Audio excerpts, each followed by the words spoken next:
So I've been working with After Dark Speed and worked on designing a custom, much larger than what he normally has, rear spoiler for a C5 Corvette. I also got some coilover, some rear adjustable toe kits and whatnot from them as well. I'm waiting on one bushing, so right now the back's not put together, but the front is, which is nice. It's on new coils. Anyway, while I'm waiting for parts, I'm gonna start on this project. So should be fairly simple, I guess. We're just gonna take this whole thing off, and the instructions, you know, you take the whole back off and then you mount this bracket to the subframe. So I'm just gonna start taking this thing off and go from there and see what happens.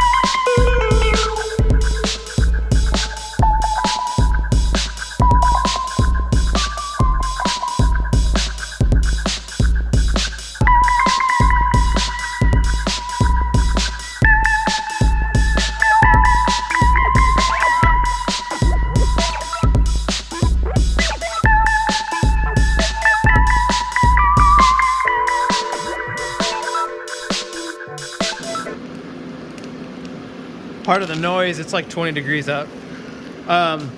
Before cutting this, I'm going to line it up using these screwdrivers through the hole. So that way I know front to back it's lined up, and then I know left to right it's straight as well. I got another screwdriver over there.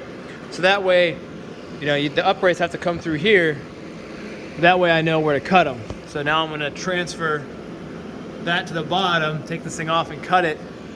And it should slip straight down because I use these to line it up. So that might be a good tip.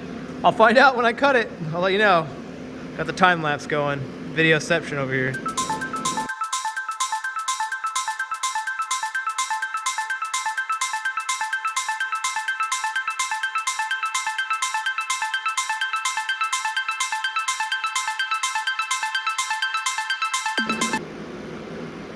Doing that screwdriver method actually worked really well.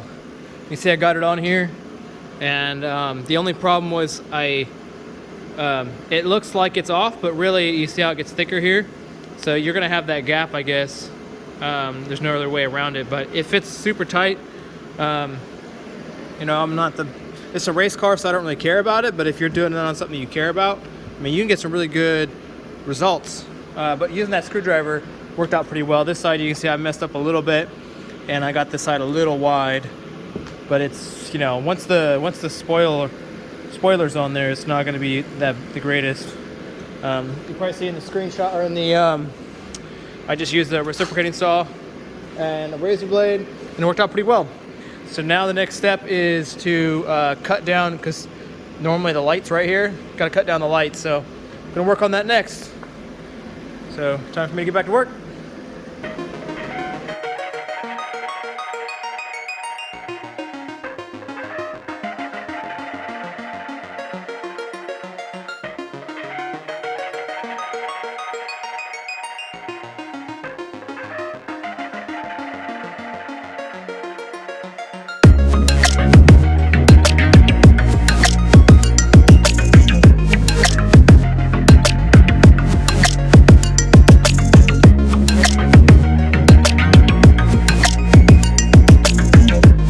Realized after or while editing this video that I kind of ended when I had it temporarily mounted up. So here I am 2 weeks later after 2 events.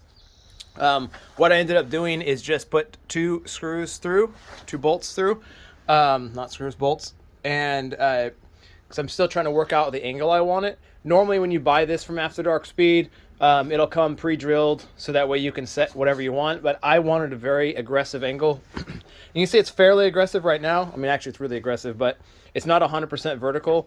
I think with this lip on here, this gurney strip, and those giant end plates, it's doing really good. But I might go more vertical. I run in a lot of really tight courses for people on like Miatas and whatnot.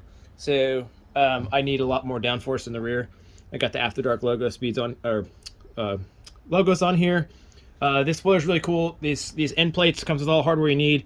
It's got all these little screws that go through, and the top gurney strip, which you can take off, but it's real easy. You just got the little bolts going through it. Then it's got this support piece to keep it nice and rigid. This thing is so strong.